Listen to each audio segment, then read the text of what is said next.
In this video, I'll show you how to create a surreal solarized scene change in Adobe Premiere Pro using Solarize.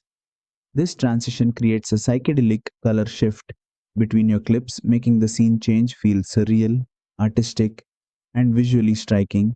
It works great for music videos, experimental edits, and creative cinematic content. Let's get started.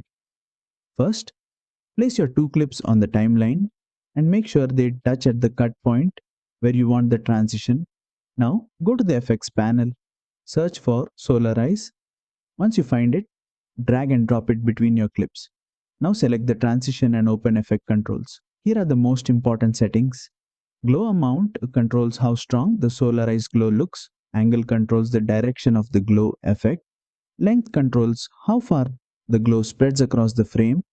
Contrast controls how intense the light and dark areas appear. Dissolve time controls how fast one clip transitions into the next. Use a shorter duration for a quick surreal flash. Use a longer duration for a smoother psychedelic transition.